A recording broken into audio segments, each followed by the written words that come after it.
Welcome to The Sacred Sofa, a podcast where we explore all things theology and therapy. I'm your host, Grace Brown, registered psychotherapist with Journey with Grace Counseling Services, also certified Canadian counselor. And I'm Brad Watson, author and pastor of Nexus Church. Welcome to The Sacred Sofa.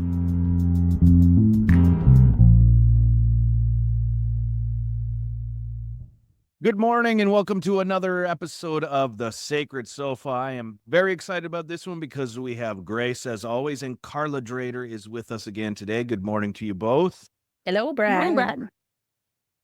We left off last week, folks, talking about boundaries, and we got into a little bit, but we wanted to save the bulk of it for this episode, and we're going to get into some real-life scenarios, so I'm very excited about that. But first, to start, there's two passages from Scripture that we want to look at today as we discuss boundaries with you, Karla. The first is Luke 9, talks about denying yourself, and Matthew 5 talks about turning the other cheek. And I think these passages can be confusing for a lot of us, and yet, if we have a better, wider understanding of them, I think they can speak powerfully to boundaries, which is what we've been talking about for a couple of weeks. So let's jump right in. Let's start with the Luke 9 one. Jesus is speaking and teaching here. He says this: whoever wants to be my disciple must deny themselves and take up their cross daily and follow me. For whoever wants to save their life will lose it, but whoever loses their life for me will save it. What good is it for someone to gain the whole world and yet lose or forfeit their very self? Now, we've talked about the boundaried self. So what is going on here, and how does this speak to boundaries, do you think? Karla, you have any thoughts? Well, there's a lot going on. I mean, we could unpack this for days, but there are really important nuances, I think. A lot of us have taken this passage to mean we are to completely disregard ourselves. But if you look closely at the beginning and the end of that passage, we're called to deny ourselves at the beginning, but then it seems to be saying at the end that it's a real shame to forfeit our very self. So Jesus seems to be saying there's this very self that's different from the self we are to deny. So here in Luke 9, the same Greek word is used for the two selves, but in Mark 8, they're actually different words. And the second is usually translated as soul. So there's a compare-contrast thing happening here, I think, either way. One self we are to deny and one self we don't want to lose. So we don't want to be selfish, but we don't want to be selfless either and lose that very self. I agree. I think it's important to recognize there are nuances as well as context in the passages that we're reading. And I believe in the duality of what life as well as variations of each in all of our experiences. In all of us, there is light and shadow. The one we choose to engage with, especially ongoing, will be the one that leads us in life. And I think in this passage, we are being called to deny or continue to put down the shadow self so it isn't the one in control. Okay, now this is good stuff, but let me jump in here, and I have a feeling we're going to have a few disagreements here, but there's a lot of terminology going on here. We got light, shadow, authentic, true self, all this stuff going on. So it seems to be that when we talk about boundaries, we're acknowledging there's different selves going on here. One is to be denied, the other is to be preserved and protected. Just want us to go through, so we don't confuse listeners, maybe some terminology, because a lot of terms get thrown around. Some I'm more fond of than others. You two might feel differently, but a lot gets thrown around. So first would be the authentic self. And I got to be honest, this one drives me a little nuts because there seems to be a cultural imperative. Oh my goodness, you're not being your authentic self. It also makes me wonder, well, what if my authentic self is not really nice? Do I want to pursue that? But there's authentic self. Then we talk about true self. For me, this has to be located and defined from beyond us. That's just me, though. And then there's the false self. And for me, that can only be defined in relation to the true self. But I think it can get confusing here when we're talking about all these selves. So do either of you want to speak to what is it? What part of us are we trying to deny? And what part of us are we trying to preserve? You're hilarious, Brad. But I appreciate authentic self. I'm going to go on record saying that. I appreciate that distinction. And it's interesting because authentic self is one that I'm often working with clients to define and then live inside of. We've talked a few times together about socialization. There are expectations of all of us in society, and there's often more pressure on some folks than others based on gender, social positioning, sexuality, and race. The list goes on. But along with these expectations and pressures, there can be a natural tendency to want to just fit in, denying what is actually true for us because we either perceive we're not accepted or it's been made clear to us that we're not accepted. So to be one's authentic self can be challenging. And for me, the top of the ladder is the authentic self. That's the compass that's going to guide our positioning in relationship to the true self and the false self. For example, in social settings, most people seem to prefer the expression of the extrovert, right? For some, they put on a persona or feel pressure to be more outgoing or effervescent than their authentic self. And it's exhausting. And it can lead to avoidance of social situations because it increases social anxiety. How are these people perceiving me? And you're just walking in this false self, which is challenge. And so I work with folks to challenge these social notions and try their best to live what's true for them. And that's just one example. I'm sure there's more we can explore.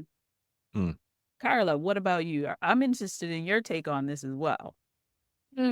Well, I'm with you, Brad, on the confusion, because I think what's happening is that this is like the interconnection of theology, psychology, philosophy. Like it just it gets all mashed up. So, like Jung talks about the true self, false self. I think Thomas Merton, who's like more of a spiritual guy, contemplative guy, talks about true self, false self. So I think that you do need to kind of find a pair that works together. But ultimately, I think it goes back to what Grace was saying, that there's this kind of two poles and then a spectrum between, it's like the two wolves inside us, or we're basically talking about doing the things we want to do. And that seems to be good for other people as well. And then the stuff where it feels like we are not contributing very well.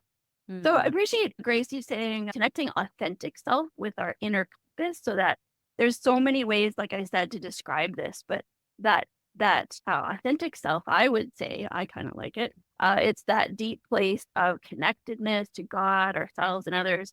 It's where we're aware of our belovedness, and we act out of that instead of our knee-jerk protective action.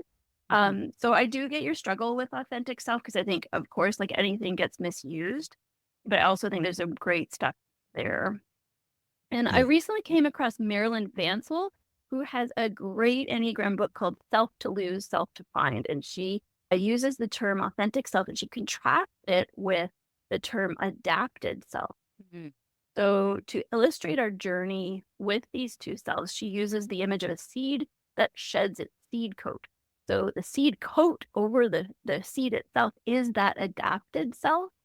So that's the part of us that's responded to stress by becoming self-centered, self-reliant, and self-protected. So then that connects to the false self, like we fabricated it.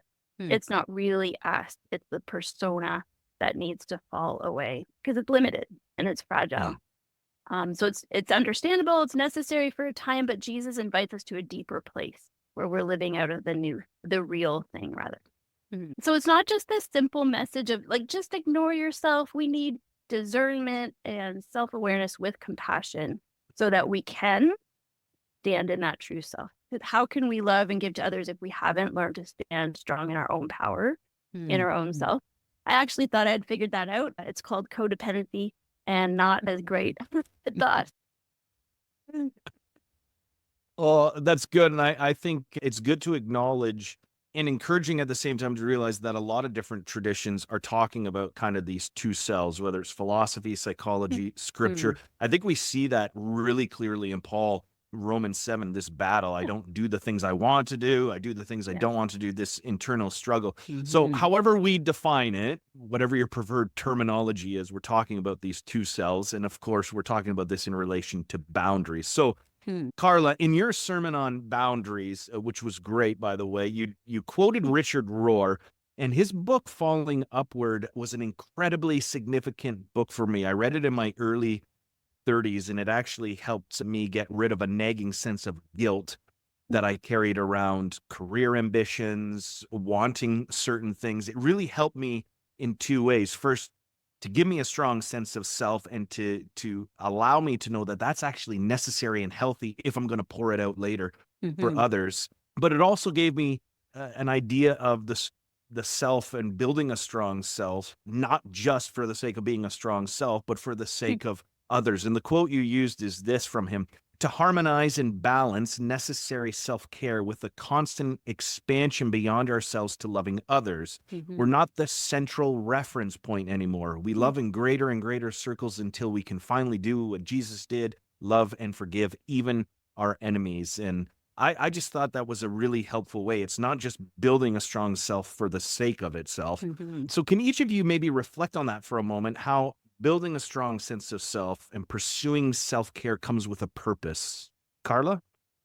Yeah, for sure. So first of all, I think it needs to be recognized that lots of us might have a strong sense of self, but lots of us do not. Mm. And so when you're talking to people who have that strong self, they need a different message than those who don't. Mhm. So depending on our wiring and experiences and socialization, particularly gendered socialization, we may have been specifically taught not to Mhm. have a strong self, not to have the self at all. So and then for those who even have a strong sense of self, like you mentioned, you might have a complicated relationship with it. Might be guilt there, or fear, distrust. Mm. So we need Jesus' example of strong boundaries. We hear this call to, and that's especially critical for those who were taught to deny ourselves and sacrifice like Jesus did, but without also having that counterbalancing message to develop strength, Mm. Mm. right? Mhm. Because without those boundaries, selflessness is just disregarding ourselves completely for the sake of others. But then on the other hand, if we only live for ourselves, selfishness will disregard others. So all of this, it's not just, like you said, to build a self for the sake of building a self. It's all about love. Mhm. Ultimately, we're all headed to a place of loving selflessness, right? That's where the Mhm. Jesus path is going, to a place of wonderful, loving, holy reciprocity. And we can work on that now, right? In all this discovering of ourselves, whatever you call it, Mm. authentic or not, we've got to keep practicing love and expanding beyond so we can learn what love is. Because Richard Rohr also says that we come to know the love of God much more when we do love than when people tell us we're lovable. He says love is mostly a decision. We can't wait to love for Mm. when we get Mhm. healed or grow up, feel loving, get it Mm. together, deal with all our mother, father wounds. We got to love now so that we can experience God flowing through us. So Mm. just simply, I think it's about making sure we ourselves are included in the circle of love. We don't want to deny ourselves the love and care we need. Mm. Wow, that's powerful, Karla. So true. Caring for ourselves is part of nourishing the authentic self. And when we can nurture all the things that make us feel joy and peace, it's gonna flow. It's gonna flow out to others. We'll be joyful in our giving to others. Jesus is an incredible example because Jesus took regular time for his own self-care, which included spiritual care, Mhm. before, during, and after his Mhm. ministry. And that's an example I believe we all can absolutely follow. Mm. Yeah, absolutely. And this is good. We're getting into the heart of it. And I want to throw in this other passage now. Hopefully it will tie in, but we're dealing with all these things that, can make us want to be the kind of people who are just doormats. And one of those passages that I think can be interpreted that way comes from the Sermon on the Mount, Jesus' manifesto. Matthew 5, Jesus says, "You've heard that it was said, eye for eye and tooth for tooth, but I tell you, do not resist an evil person. If anyone slaps you on the right cheek, turn to them the other cheek also." Mm. Surface level reading, that to me sounds like someone without boundaries. Like, hey, you get slapped, oh, just take another one, right? And that Mhm. is so pervasive in a lot of church cultures. So let's reclaim this passage and do something better with it here. Yes, Karla, what let's. do you think about Yeah. this? Oh yeah, it is easy to read it that way, but so that's why the importance of context, right? So Mm. N.T. Wright has good stuff on this, and Dr. Walter Wink. So he explains Do not resist an evil person is more correctly translated as don't retaliate against violence with violence. So right off the bat, this is not an instruction not to resist, but rather not to use violent retaliation, which would only keep the violence in circulation. So then when we get to turn the other cheek, in context, it takes on a new meaning, right? In Jesus's world, left hands were reserved for unclean tasks. So the person doing the hitting would have used their right hand. To strike someone on their right cheek with your right hand means a backhanded slap. So this is an insult, a reprimand to someone that you have power over, like a master to a slave or Romans to Jews at that time. This isn't a fist fight between equals. And in fact, if you struck an equal this way, it would have been just completely unacceptable, both socially and legally. There would have been a huge fine. So it just wouldn't have happened. So Wink has us imagine you're a slave who has displeased your wealthy, powerful owner. You can act it out to really visualize this. You get a backhanded slap. So that's their right hand on your right cheek. Instead of retreating, you turn the other cheek. You offer your left cheek and just silently defy them to hit you again. So that puts it back on the master, who has now a conundrum. To give a blow to the left cheek either means using the left hand for another backhand, but that admits the action is unclean. It actually makes unclean. Or then you hit the left cheek with your right palm the way you would hit your equal. So imagine that the slave owner pauses, takes in your brave, silent challenge to acknowledge your humanity. And Wink says, whatever happens next, your point has been made. You are standing strong in your selfhood, demanding to be seen as a human person filled with dignity and worth. This person doesn't own you. They can't control you, and you do not submit to their rule. So he says, turning the other cheek, quote, is not instruction to accept injustice. It's a challenge to resist systems of domination and oppression without the use of violence, to find creative, active, and non-violent ways to assert our humanity and God's love in the world, end quote. So turning the other cheek actually means to claim and stand strong in our selfhood, and setting boundaries is a natural outpouring of that. Wow, that is really good stuff, Karla. And I love that historical context and that powerful imagery of that example. What stood out to me is this, person who was subordinate in that context, a slave or a Jew versus the Romans, like they needed to know internally they were worthy to stand, right? And that all came from inside. And then an expression of that strength and selfhood, as you said, so powerful. Then there's a boundary there inside of that true belief of who they are, their value as a God image bearer. They could stand and hold that boundary, offering the other cheek in sort of challenge. Really good stuff. I've always resisted that verse because just instinctively it was like, no, I can't see, giving you my other cheek to further abuse, right? And it always brings me the words of Mahatma Gandhi, an eye for an eye makes the whole world blind. It's acknowledging that injustice is necessary, but standing up for injustice is necessary, but returning evil for evil will only continue that cycle. Very powerful stuff. Thanks, Karla. Yeah, it's reminding me, I just finished Martin Luther King's, the latest biography on him, and how much training.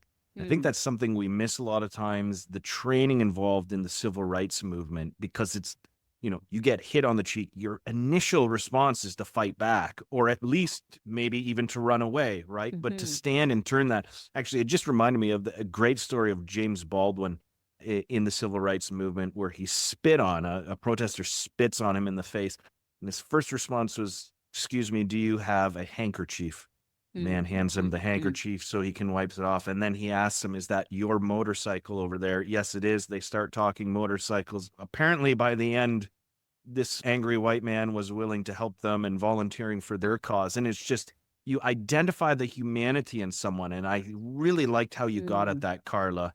Because when you say unclean activities, right, with this passage, we're talking about wiping ourselves in an ancient context. So your left hand is dirty. It's Yeah. dirty. You don't Yeah. want to eat with your left hand. And so that would be really off the table. Anyway, that was a brilliant exposition there. I like that. Now, for most of us, hopefully it won't be the extreme of a soldier hitting us or someone spitting on us in the face, hopefully. But maybe some of this feels a little abstract until we can put some skin on it. So I thought it would be maybe interesting as we close to talk boundaries in the context of 4 or 5 relationships. So what does this look like? What does it mean with friends, with our parents or extended family, with our colleagues, our partners in social situations that can sometimes rob us of our humanity? So I'll just maybe start by talking about friends. You all can chime in whenever you want there. But a simple way to maybe think about this is Chris and I enjoy traveling with friends and family as well. But the moment you get more than one person planning an itinerary, there are opinions of how travel should go. And I'm pretty particular myself, but there can be a lot of pressure traveling with other people, with friends. Hey, we got to be up at 7, out the road by 7:30. And it's easy for some of us to just bend and say, okay, I'll just follow you, whatever you do. But I know for Kristen and I, summers are pretty important for reconnecting with family. And so it's not just a question of what do my friends that I'm traveling with need? What does our family need? And it can be uncomfortable sometimes when friends are like, either let's hit the road, we need to do this, we got to be hit 3 places. And you know what? Our family needs some downtime. And you go ahead, we'll meet you wherever, but we're going to have a slow morning. And that's not easy to do. And for me, I find it situations like that in life, Lord willing, I won't have to ever be in one of these harsh situations, but it's sometimes those little ones just expected to be on somebody else's calendar and always living up to other people's expectations. I find those so hard to say no to. So, there's a simple example with friends, but it applies in all sorts of circumstances. Any of you want to jump in on parents or extended family? I'll take that one, because one of the most difficult areas for people to create boundaries is with family. And it makes sense because in those close relationships, not only do we have the most to lose, right, in terms of our fear of standing up or creating boundaries, but it's the environment where we have an organic place to belong. And so as one's created for relationships, the fear of losing family members or our status in family can absolutely keep people stuck in not being their authentic self and not communicating their wants, needs, feelings, beliefs, values, etc. Sadly, I work with way too many folks who suffer at dinner tables, family and holiday events because they just can't bring themselves to hold a boundary with things like intrusive questions, subtle or not so subtle put downs and gaslighting and all manner of toxic and unhealthy behaviors. In this situation, I work with clients to explore 2 key strategies: distance or disconnect. And there are many variations along that pole, those 2 poles. But with distance, someone may call or text less. They may visit less often. If they, for now, feel they must visit, we work on strategies to slowly but steadily start to hold up a shield to ward off some of those unhealthy behaviors, those verbal darts. For example, I'd rather not talk about that. And then you can change the subject to a new topic, right? With disconnect, it's not engaging for a period of time until things begin to change for the better. So disconnect is usually reserved after creating distance strategies don't work. And so it's hard. It can be very hard and challenging because the fear of loss of relationship can absolutely be a barrier to healthy boundaries. How about you, Karla? Do you have some examples of situations you'd like to share? Yeah, sure. Well, I just appreciate you naming the risk, like what feels so scary about standing up for what we need to. It can feel very scary and risky to lose those relationships, right? So, and then colleagues, the work world kind of situation, that's another whole kettle of fish. That's usually, about negotiating work-life balance. And if you don't have a strong sense of selfhood, you'll feel kind of trapped, like you don't have a choice. You have to respond to the requests and demands, even when they're beyond your capacity. And it'll likely keep you in unhealthy work environments for too long. You also don't feel like you can leave and risk losing what you have. But yeah, rooted in our selfhood, we can develop wisdom to know when to respond or when to leave that email until the morning. Mhm. I like that you're both naming the risks here, because I think that's so important, because it can get lost sometimes and it almost sounds easy. Well, just put up a boundary. But, Yeah. with family stuff, one of the easiest things I find for me is that you can fall into a role more than any other relationship is with family, immediate family, parents, uncle, whoever. You can so easily, oh, this is the role I've always played growing up. And it's really easy to fall into that, and making boundaries beyond that is tough. And Karla, for working colleagues, I've talked to so many people who just say, you don't get it, Brad. I cannot take a Sabbath. Like, the culture is you're replying on your phone all the time. And it's interesting to me that it's often the language of culture, right? That's just the culture. It's not like anyone's ever said maybe explicitly to them, I need you on your phone replying at Right. 11 p.m. But there's just this sense. It's almost like a system, there's a systematic thing going on here where it's like, or a systemic thing going on where, no, you just can't challenge that ethos. And that's a huge risk for people to think either I set up a healthy boundary or I lose my job. Like, that is a big risk for people to take. So I'm just glad that we're naming that, because none of this is easy at all. Right. No, certainly not. In terms of partners, oh, sorry, go ahead, Okay, Grace. no, go ahead, Brad. Sorry. Well, in terms of partners, I think the real risk there is that, well, we were with them all the time, right? So boundaries, True. and, like, you can kind of walk away from work after the 9 to 5. You don't have to, but you're constantly around your partner. And so naming boundaries there, whether it's I'm carving out time for myself to work out, or I'm only going to do so many meals a week, whatever that is, it's just you're constantly in that pressure cooker. So that can be stressful at times as well. But again, communication is so important, especially expectations, because sometimes we assume and have expectations on our partner, those close to us, without actually saying it out loud. And then we get in a huff when those needs aren't being met. So, Absolutely. that cycle can begin. I was thinking about more like a church-related example I had many, many years ago. And I was at this particular church, and the ask was anyone who had children needed to volunteer in children's ministry. Now, I happened to have children at that time, but I don't do well with young children. Raising my own is one thing, raising someone else's or influencing someone else's child. But I felt guilty. I was like, well, here's the ask. Let me go ahead and do it. Worst experience ever. Not only was it not a good time for me or the children, I literally got bit on the bum by a toddler. And I'm like, sign from God. Done. I'm not.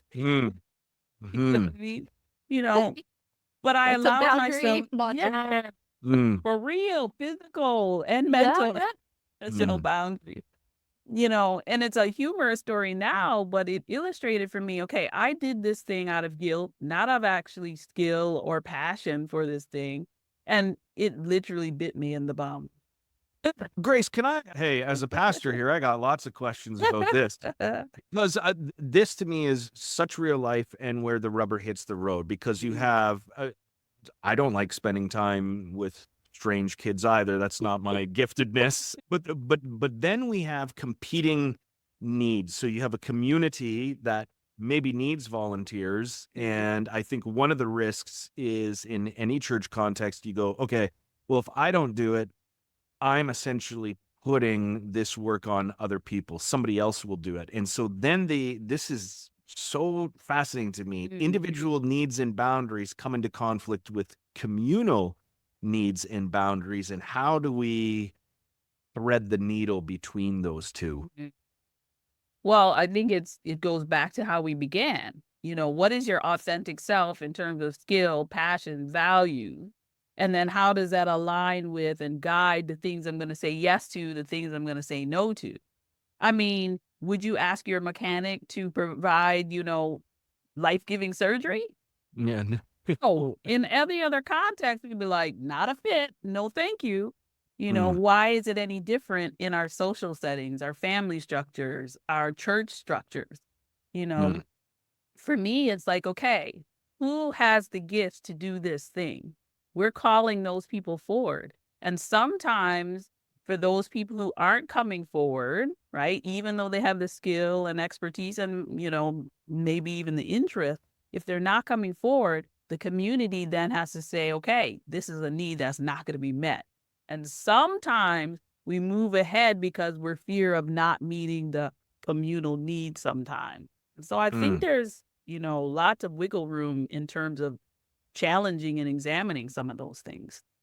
Yeah, and I mean, this is outside because I want to get to a different social situation too, but I would love to talk about where guilt and duty meet, because I think duty is a lost value that we've lost culturally, and that if it's remotely uncomfortable, that's not mine to do. And I just don't buy that personally. Sometimes things are hard, and they're hard for a reason. But I see what you're saying, Grace, and I think, trying to figure out, is this just all guilt focused, or is there a place where I say I have a duty to step up and do something here? But that would make for a fascinating other episode. But what you've tapped into is all these social situations where there's unspoken things going on.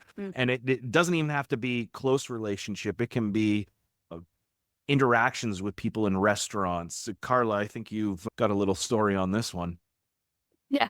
Well, it kind of does tie in even to the duty thing, because my little example is how many times I've been caught in the hairstylist chair feeling trapped, feeling like I cannot say, I don't like what you did, or I even just like go a little further, like take more off the sides, because I don't want to be difficult. So I go home with a haircut. Like, I've allowed someone to give me a haircut that I don't like because I don't feel strong enough to say something, anything that would be perceived as difficult. And so then how much of my time and energy is actually wasted in that way? And then I think it does take away from the places where I could maybe stretch myself and do my duty in situations where I'd rather not. But like, if I kind of waste all of my energy on my haircut, there's not much left, right, for other things.